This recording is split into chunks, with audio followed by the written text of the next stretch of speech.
दोस्तों, आपका स्वागत है हमारे चैनल इतिहास के राज में। क्या आपने कभी सोचा है कि हिमालय की ऊंची चोटियों के बीच बसा एक ऐसा स्थान है जहां हर पत्थर, हर हवा का झोंका और हर बूंद हमें भगवान शिव की दिव्य उपस्थिति का एहसास कराती है? ये जगह है केदारनाथ। कहते हैं यहां सिर्फ भक्त नहीं आते, बल्कि आत्माएं भी मोक्ष की तलाश में पहुंचती हैं। यहाँ की घाटियां सिर्फ पहाड़ नहीं, बल्कि शिव की अनंत गाथाओं का अदृश्य ग्रंथ है। आज हम आपको ले चलेंगे एक ऐसे रहस्यमयी और पावन सफर पर जहां हर कदम आपको दिव्यता के और करीब ले जाएगा। स्वागत है आपका केदारनाथ की अनकही, अनसुनी और अद्भुत यात्रा में। दोस्तों, जब हम हिमालय की ऊंची ऊंची चोटियों की ओर देखते हैं तो हमें सिर्फ बर्फ से ढकी पहाड़ियां ही नहीं, बल्कि भगवान शिव की अनंत महिमा का आभास भी होता है। कहते हैं कि यहाँ की हर हवा में शिव का नाम गूंजता है, हर पत्थर में उनकी शक्ति का निवास है और हर धड़कन हमें ये एहसास कराती है कि हम उस दिव्यता के बेहद करीब खड़े हैं। यही वो जगह है जिसे दुनिया केदारनाथ के नाम से जानती है। यहाँ पहुंचना सिर्फ एक यात्रा नहीं, बल्कि आत्मा का जागरण है। आज हम आपको ले चलेंगे केदारनाथ की रहस्यमयी गाथाओं, उसकी भव्यता और उन रहस्यों तक जिन्हें सुनकर आप भी कहेंगे हर हर महादेव। केदारनाथ भारत के उत्तराखंड राज्य के रुद्रप्रयाग जिले में स्थित है। समुद्र तल से लगभग 11,755 फीट 3,583 मीटर की ऊंचाई पर बसा ये मंदिर हिमालय की गोद में बसा हुआ है। चार धाम यात्रा के चार पवित्र धामों बद्रीनाथ, केदारनाथ, गंगोत्री और यमुनोत्री में से एक है ये मंदिर और पंच केदारों में सबसे प्रमुख स्थान रखता है। यहाँ भगवान शिव के 12 ज्योतिर्लिंगों में से एक अद्वितीय शिवलिंग की पूजा होती है। इस शिवलिंग की खासियत ये है कि ये सामान्य लिंगाकार रूप में नहीं, बल्कि त्रिकोणीय पत्थर के रूप में प्रकट है, जो पृथ्वी पर किसी और स्थान पर नहीं मिलता। केदारनाथ शब्द संस्कृत से आया है। केदार का अर्थ है खेत या भूमि का टुकड़ा और नाथ का अर्थ है स्वामी या संरक्षक, अर्थात केदारनाथ बराबर भूमि के स्वामी, खेतों के रक्षक, प्रकृति के मालिक भगवान शिव। केदारनाथ का जिक्र महाभारत और स्कंद पुराण दोनों में मिलता है। मान्यता है कि महाभारत युद्ध के बाद जब पांडवों को अपने ही कुल के लोगों की हत्या का पाप लगा, तो वे प्रायश्चित करने भगवान शिव के दर्शन करना चाहते थे, लेकिन शिव उनसे रुष्ट थे और मिलने के इच्छुक नहीं थे। वे तपस्या करने हिमालय चले गए और केदार क्षेत्र में जाकर छुप गए। पांडवों ने उनका पीछा किया। भगवान शिव ने अपनी पहचान छुपाने के लिए सांड यानी बैल का रूप धारण कर लिया। जब पांडवों को इसका आभास हुआ तो भीम ने विशाल रूप धारण करके उस बैल को पकड़ने की कोशिश की। तभी बैल अचानक जमीन में समाने लगा। भीम ने बैल की पूंछ और पिछला हिस्सा पकड़ लिया। कहा जाता है कि उस समय बैल का शीर्ष भाग नेपाल के पशुपतिनाथ मंदिर में प्रकट हुआ, भुजाएं तुंगनाथ में, मुख रुद्रनाथ में, नाभि मध्य महेश्वर में और पृष्ठभाग यानी पीठ केदारनाथ में।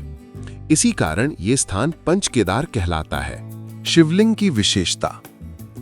केदारनाथ का शिवलिंग किसी साधारण मंदिर जैसा नहीं है। ये एक असमतल काले पत्थर का लिंगाकार भाग है जो प्राकृतिक रूप से भूमि से निकला हुआ प्रतीत होता है। इसे छूने और देखने पर यह जीवित ऊर्जा का अनुभव कराता है। कहा जाता है कि जो भक्त सच्चे मन से यहां दर्शन करता है, उसके सारे पाप नष्ट हो जाते हैं और उसे मोक्ष की प्राप्ति होती है। पांडवों की कथा के बाद ये स्थान और भी पवित्र हो गया। पौराणिक मान्यता है कि पांडवों ने यहीं पर कठोर तपस्या करके भगवान शिव को प्रसन्न किया।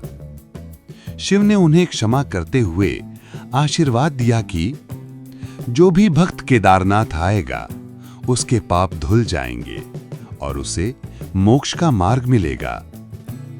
यही कारण है कि आज भी लाखों लोग कठिन मार्ग और कड़ी ठंड की परवाह किए बिना यहां पहुंचने की कोशिश करते हैं। केदारनाथ मंदिर के चारों ओर बर्फ से ढकी चोटियां, मंदाकिनी नदी और हरियाली से ढकी घाटियां इसे और भी दिव्य बना देती हैं। मंदिर के पीछे केदारनाथ शिखर खड़ा है जो पूरे वातावरण को अद्भुत आभा प्रदान करता है। यहाँ पहुंचकर लगता है मानो इंसान किसी और ही लोक में आ गया हो, एक ऐसा लोक जहां सिर्फ शांति, भक्ति और दिव्यता का वास है। आज का भव्य केदारनाथ मंदिर आदि शंकराचार्य द्वारा 8वीं शताब्दी में बनवाया गया माना जाता है। कहते हैं कि शंकराचार्य ने अपनी भारत यात्रा के दौरान 4 धामों की स्थापना की: बद्रीनाथ, द्वारका, जगन्नाथपुरी और रामेश्वरम। साथ ही हिमालय में कई प्राचीन मंदिरों का जीर्णोद्धार कराया। केदारनाथ उन्हीं का प्रमुख कार्य माना जाता है। मंदिर के पीछे आज भी आदि शंकराचार्य की समाधि बनी हुई है। कहा जाता है कि 32 वर्ष की आयु में वे यहीं समाधि में लीन हो गए और शिव में विलीन हो गए। मंदिर की वास्तुकला। केदारनाथ मंदिर अपनी स्थापत्य कला के लिए भी अद्भुत है। मंदिर का निर्माण विशाल पत्थरों से किया गया है। पत्थरों को बिना किसी चूने या गारे के जोड़ा गया है। माना जाता है कि ये पत्थर कटवाकर और विशेष तकनीक से जोड़कर लगाए गए हैं ताकि वे सदियों तक टिके रहें। मंदिर की दीवारों पर पौराणिक कथाओं की झलक देखने को मिलती है। मुख्य गर्भगृह में त्रिकोणीय शिवलिंग है, जिसके दर्शन के लिए भक्त लंबी कतार में खड़े रहते हैं। मंदिर का रहस्य। इतनी ऊंचाई पर, इतनी ठंडी जगह पर उस समय इतने विशाल पत्थरों को लाकर मंदिर बनाना असंभव लगता है। आज भी वैज्ञानिक हैरान हैं कि उस युग में ये निर्माण कैसे संभव हुआ। कुछ विद्वान मानते हैं कि ये मानव शक्ति से परे और दिव्य शक्ति का ही परिणाम है। शिव पुराण में कहा गया है कि जो भक्त केदारनाथ के दर्शन करता है उसे पुनर्जन्म के बंधन से मुक्ति मिलती है। 4 धाम यात्रा में केदारनाथ की विशेष मान्यता है क्योंकि इसे मोक्ष धाम कहा जाता है। भक्तों का विश्वास है कि बिना केदारनाथ यात्रा पूरी किए 4 धाम की यात्रा अधूरी मानी जाती है। केदारनाथ का भूगोल। केदारनाथ मंदिर उत्तराखंड के रुद्रप्रयाग जिले में स्थित है। ये मंदिर समुद्र तल से 11,755 फीट यानी कि 3,583 मीटर की ऊंचाई पर मंदाकिनी नदी के किनारे और विशाल हिमालयी चोटियों की गोद में बसा है। मंदिर के ठीक पीछे केदारनाथ पर्वत, खर्चकुंड पर्वत और भारतकुंड पर्वत खड़े हैं, जो इस स्थान को और भी दिव्य बना देते हैं। ये इलाका वर्ष के 6 महीने तक बर्फ से ढका रहता है। नवंबर से अप्रैल तक मंदिर बंद रहता है और भगवान शिव की मूर्ति को उखी मठ रुद्रप्रयाग ले जाया जाता है। मंदाकिनी नदी केदारनाथ के पास से बहती है। मान्यता है कि ये नदी स्वयं गंगा की धारा का हिस्सा है, जिसे भगवान शिव ने यहां बहने का आशीर्वाद दिया। यात्रियों और संतों के लिए ये नदी शुद्धिकरण का स्रोत मानी जाती है। कहा जाता है कि इसके जल में स्नान करने से पाप धुल जाते हैं। केदारनाथ मंदिर जिस जगह पर बना है वो चारों ओर से पहाड़ों से घिरा है। वैज्ञानिक भी मानते हैं कि इस जगह का चयन प्राकृतिक सुरक्षा को ध्यान में रखकर किया गया होगा। मंदिर को जिस तरह से विशाल पत्थरों से बनाया गया है वो इसे भूकंप रोधी बनाता है। यही कारण है कि 2013 की भीषण त्रासदी में आसपास सब नष्ट हो गया, लेकिन मंदिर सुरक्षित रहा। माना जाता है कि हिमालय की इन ऊंचाइयों पर विशेष चुंबकीय और आध्यात्मिक ऊर्जा प्रवाहित होती है। यही कारण है कि यहाँ ध्यान करने वाले साधक गहन अनुभव प्राप्त करते हैं। आधुनिक विज्ञान भी केदारनाथ की कुछ बातों को समझने की कोशिश करता है। माना जाता है कि लाखों वर्ष पहले यहाँ ग्लेशियर थे। जब वो पिघले तो पीछे विशाल चट्टानें और घाटियां बन गईं। इन्हीं चट्टानों का उपयोग मंदिर निर्माण में किया गया। वैज्ञानिक हैरान हैं कि मंदिर इतनी पुरानी आपदाओं से भी कैसे बचा रहा। कई अध्ययन बताते हैं कि मंदिर के चारों ओर प्राकृतिक रॉक बैरियर हैं जो इसे बड़े हादसों से बचाते हैं। 2013 की त्रासदी का रहस्य। जब भयंकर बाढ़ आई तब एक बड़ी चट्टान मंदिर के पीछे आकर रुक गई। इस चट्टान ने पानी और मलबे का पूरा दबाव झेल लिया और मंदिर को बचा लिया।